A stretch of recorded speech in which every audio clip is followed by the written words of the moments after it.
Olá pessoal do 8º ano, tudo bem com vocês? Eu vou usar esse vídeo para dar uma breve explanada nesse conteúdo que nós estamos trabalhando. Primeiramente, nós trabalhamos o primeiro reinado, certo? Que foi o governo ali de Dom Pedro I. Dom Pedro I é aquele que assina a independência do Brasil, mas Dom Pedro I ele abdica do trono, ele abandona o trono e para o seu filho, que era o Dom Pedro II.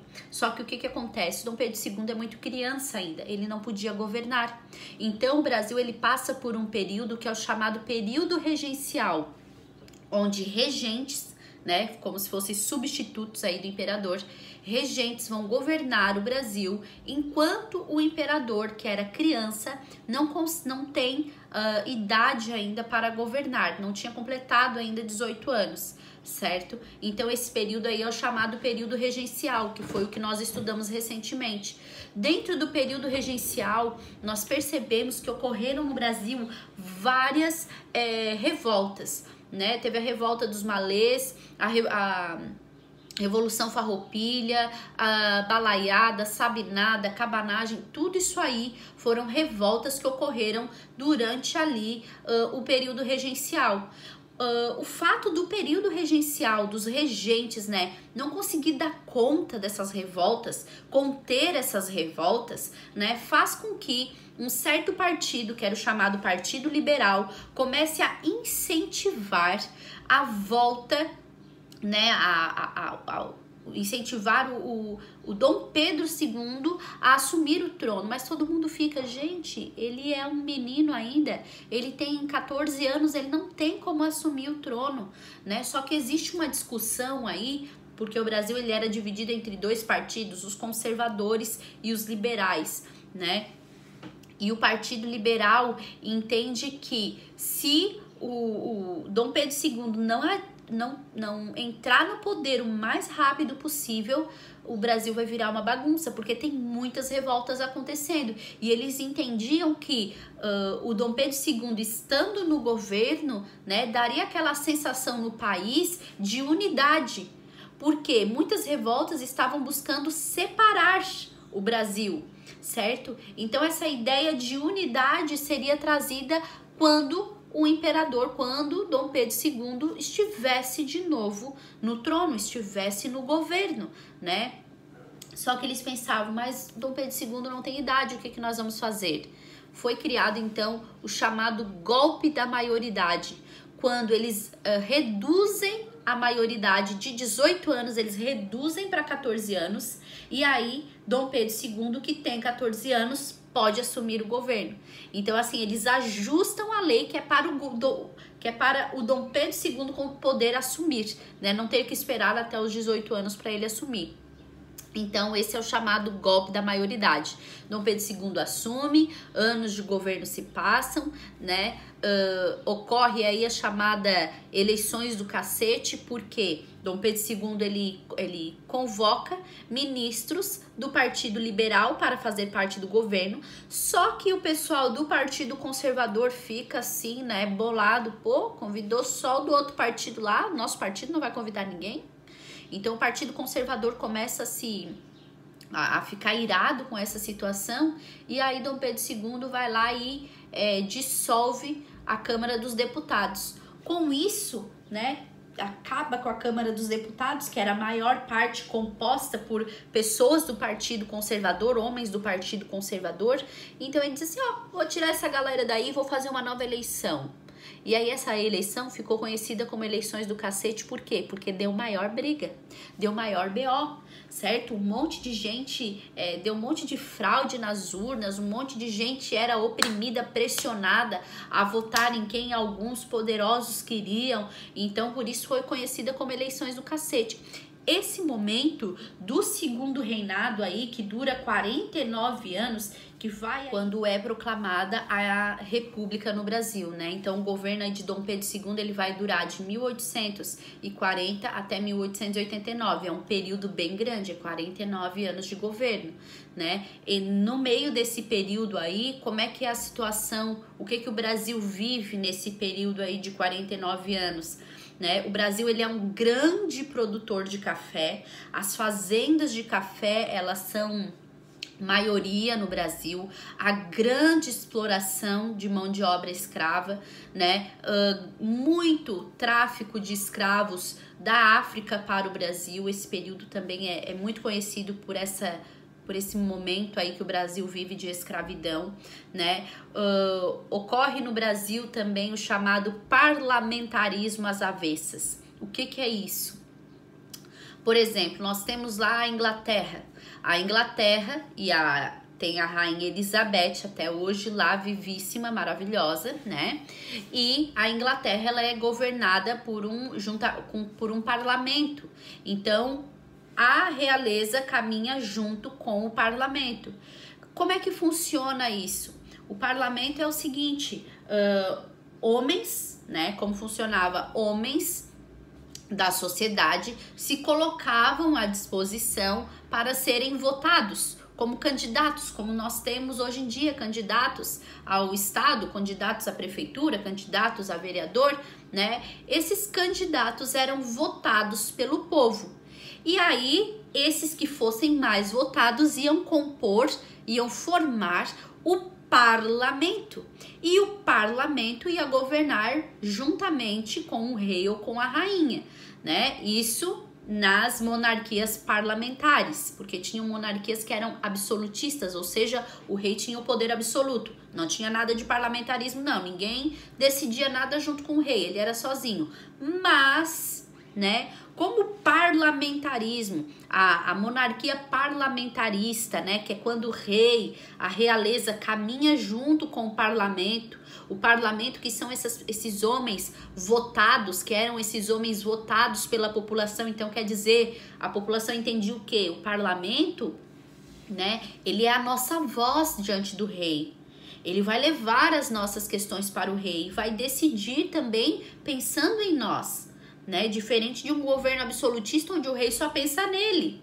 Então, no Brasil, é tida essa ideia. Olha, o parlamentarismo dá muito certo na Inglaterra, é um modelo que está dando certo, vamos trazer isso para o Brasil também. Só que no Brasil é chamado de parlamentarismo às avessas. Por quê? Ao invés do povo votar no parlamento, não.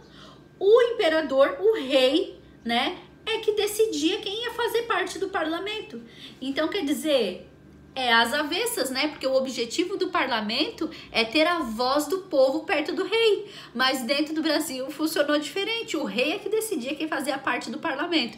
Por isso recebeu aí o nome de parlamentarismo às avessas, né? Isso também faz parte aí do governo, desse período aí, que era do governo de Dom Pedro II. Durante aí o governo de Dom Pedro II, existe também o que era chamado de Lei de Terras. Qual é o objetivo da Lei de Terras? Era dificultar, né, a outras pessoas mais pobres de terem terras. Como isso? Até então, no Brasil, era muito comum a coroa doar terras para imigrantes ou para algumas pessoas, ceder terras. A doação de terras era algo comum, porque o Brasil ele era uma vastidão de terra sem dono, vamos dizer assim, né? Então era comum as terras serem doadas, né, para aqueles que queriam cultivar. Acontece que a Lei de Terras ela corta isso e fica estabelecido que daquele dia em diante, isso foi em 1850, daquele dia em diante só poderia ser dono de uma terra quem pagasse por ela, ou seja, no fim, pessoas pobres, ex-escravos, pessoas que queriam ter um pedaço de terra ali para plantar aquilo, pelo menos para comer ou para poder vender como uma feira, enfim, essas pessoas não conseguiam ter suas terras porque elas não conseguiam pagar por aquilo.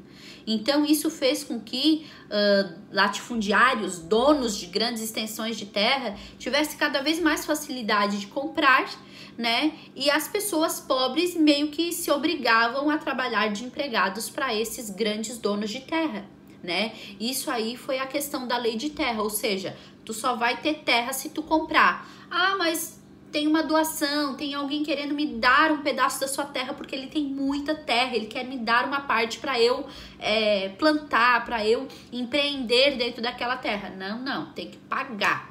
Então, quer dizer, a Lei de Terras, ela dificultou bastante a vida de boa parte da população naquele momento. ocorre aí nesse tempo aí de governo do segundo reinado também, começam a surgir as leis abolicionistas.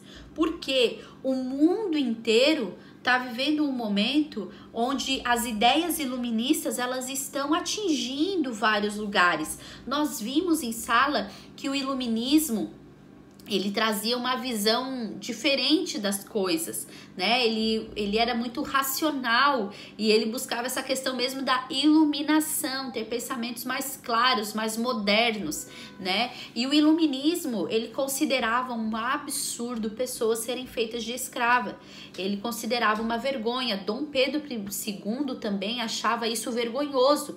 Ele também entendia que as pessoas tinham que receber pelo seu trabalho e não serem feitas de escravo. Só que, né, ele até comprou a libertação de várias pessoas, né? Só que ele vivia numa situação, no meio de uma população onde havia uma pressão, dizendo, não, tu não pode libertar ninguém. Como assim? Aí a gente vai ter agora que pagar pelo trabalho desse pessoal aí que a gente traz da África? Não, jamais. Então, quer dizer, ele vivia uma pressão. Ele nem podia expressar direito essa opinião, né? O Dom Pedro II. E o Brasil vive um momento aí onde o trabalho escravo ele é abundante no país, enquanto isso no mundo inteiro está vindo as ideias iluministas que acham um absurdo a pessoa trabalhar como escravo e não receber pelo seu trabalho, né? Um outro ponto também é que está surgindo no mundo inteiro a Revolução Industrial, e aí no Brasil aqueles que eram mais modernos entendiam o quê? Tá, se a pessoa ela não recebe pelo seu trabalho, como que ela vai comprar? Se ela não compra, como que as lojas, os mercados, vamos dizer assim, eles vão se manter se não tem que para quem vender? Vão vender sempre para uma população X, né? Quer dizer, se as pessoas recebem pelo seu trabalho, elas também gastam e a economia gira, né? E isso eram ideias da Revolução Industrial. Fora que era já um conceito, considerado um conceito muito ultrapassado, escravizar pessoas. Então o Brasil ele começa a viver um momento aí durante o segundo reinado, onde começam a surgir várias leis abolicionistas, certo? Acaba que, né, depois de aí os seus 49 anos de governo, né, Dom Pedro II ele começa a perder apoio por 3 grupos principais, certo? Um dos grupos era a igreja, porque Dom Pedro II ele era maçom, né? E a igreja ela condenava, ela começou a tratar as pessoas que eram envolvidas com a maçonaria de uma forma um pouco diferente. E o Dom Pedro ele não aceitou isso. E aí a igreja disse assim, então tá, então a gente não apoia mais o teu governo também. A gente não vai mais incentivar ninguém, tá, a aprovar o teu governo. Aí o que acontece? O exército também resolve parar de apoiar. Por quê? Durante o segundo reinado também ocorreu a Guerra do Paraguai, certo? Eu vou explicar num outro momento para vocês melhor essa questão da Guerra do Paraguai, que ela é um pouquinho mais longa.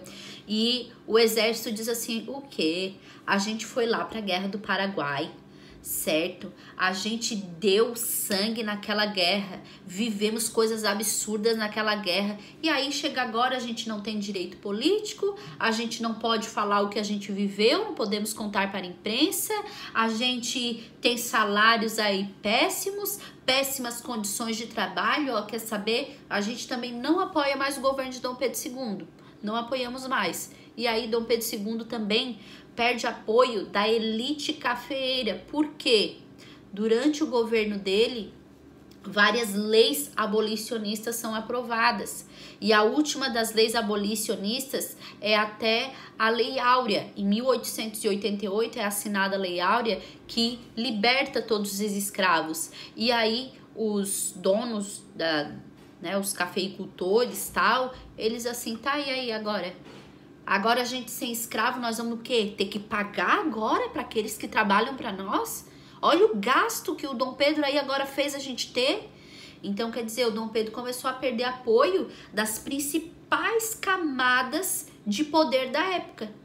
E isso faz com que seja organizado, né, todo um movimento até que em 1889 é assinado aí a Proclamação da República, ou seja, ó, Dom Pedro, volta lá para Portugal, tá? Porque tu não governa mais aqui o Brasil. Agora o Brasil é república, ou seja, coisa pública, maior participação do povo. Não tem mais esse negócio aí de imperador no Brasil, não. Tem mais isso aqui, não. Certo? Então, isso aqui, esse breve vídeo, de uma forma muito básica, muito simples, né? Passei para vocês um pouco sobre o segundo reinado, certo? Num próximo momento eu vou complementar um pouco melhor tudo isso que eu passei para vocês, certo? Vou falar um pouco mais sobre as leis abolicionistas e vou falar um pouco mais sobre a Guerra do Paraguai, que são dois pontinhos que acontecem aí no segundo reinado, né? Mas são dois pontinhos que eu vou abordar um pouquinho separado para a gente não ficar com muita coisa para pensar no momento só, ok? Vou deixar aqui para vocês na postagem as indicações de leituras para vocês fazerem, ok? Para vocês compreenderem melhor tudo isso que eu falei e terem mais informações, porque aqui eu falei de uma forma mais breve, e vou deixar aqui para vocês também atividades para vocês desenvolver e me mandar fotinho, ok? Beijo a todos, se cuidem, certo? E reservem um tempo todos os dias para sentar, estudar, realizar aquilo que a gente está solicitando para vocês, até para as coisas não acumularem e vocês não perderem conteúdo, não ficarem perdidos depois na hora das provas e etc. Ok? Beijo a todos. Tchau, tchau.